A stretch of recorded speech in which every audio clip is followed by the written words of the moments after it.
Já jsem matka a já po zákonné stránce mám nárok vidět svého syna, chci vidět, jestli je v pořádku. Vyřiďte si to se sociálním odborem a nechejte to dítě dýchat.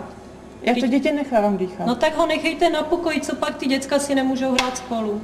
Oni mají týden pobyt bez rodičů.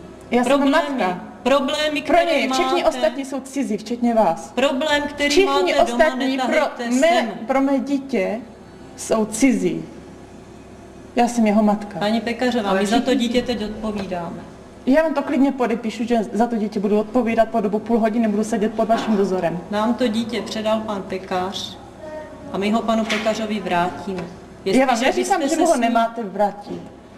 Já vám s tím dítětem nikdy neodjedu. Ale on má teďka práci. Oni si hrají, oni tam mají vlastně zaplacený pobyt. Aha, takže pro vás ty peníze mají větší hodnotu peníze než pro mě nemají hodnotu, pro mě má hodnotu dítěte s matkou. Že to dítě je v klidu mezi ostatními a má úplně stejné podmínky jako ostatní děti. Jo, takže budete radši upírat matku před dítětem za cenu toho, že si tam může někde kopat do balonu s nějakými cizími dětmi. Paní nedramatizujte to. Já to nedramatizuju. On si kope do balonu, protože má volno, má oddech, je na škole. On si může kopat do balonu i se mnou. Tak ať si kope, ale během roku. Někdy jindy a můžete si kopat do balónu. O to jsem žádala manžela, manžel to nedovolil. Manžel říkal, že jste domluvení tak, my že si ho domluveni. berete v pátek odpoledne, jak se vrátíme. On se na ničem nedomluvil. Já jsem ho písemně 4krát vyzývala telegramem na termín od pátku, ještě než nastoupil školu v přírodě. Já jsem mluvila s panem ředitelem dřív, o tomto termínem, dřív než manžel zaplatil školu v přírodě.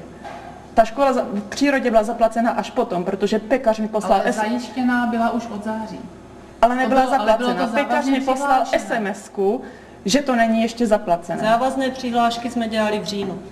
To skutečně bylo hned na začátku roku. Závazná přihláška. To je závazná přihláška, která jde kdykoliv zrušit a je to jenom obyčejný cár papíru. Pan ředitel osobně mě řekl, že nevidí žádný problém v tom, že já s dítětem můžu jet na týden k moři. Paní Pekařová, pan ředitel... V případě samozřejmě, ale jinak je závazná přihláška, kdyby k tomu všichni rodiče přistupovali. Já se nebudu zabývat nějakým papírem zvaným závazná přihláška, který jde kdykoliv zrušit a jsou tam kolem toho jenom papírové nějaké věci. Já jsem matka, jsem přijela za svým dítětem.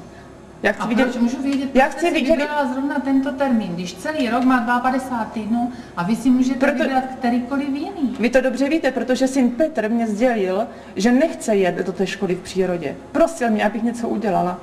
Když jsem se ho na to ptala po tom našem telefonátu. Ano, tatínek ho zpracoval, ano. Ale ne, toho nemohlo zpracovat, protože tatínek jsme spolu mluvili v úterý a já jsem s ním mluvila v úterý. Na to už je pozdě, protože otec už to věděl, že si ty děti chce vzít. A říkal, že se hrozně těší, když měl nachystané doma hromádky věcí, které si bere. Ano, otec s ním manipuluje. No ale to samé říká pan Pekař o vás. A my jsme jenom ti, kteří prostě pendlují a jak my máme posoudit, co je pravda a co ne. Rozumíte? Chcete vidět videozáznam s dítětem, jako co děti, jak tam řvali v autě, nechtěli zpátky k otci? Paní Pekařová. To jsou věci, které vy si pořád natáčíte. A... Já si všechny věci natáčím, včetně tohoto rozhovoru, kdy chci vidět, jestli mé dítě je v pořádku. Já chci vidět. Já vám řeknu, že třeba s tím nesouhlasím.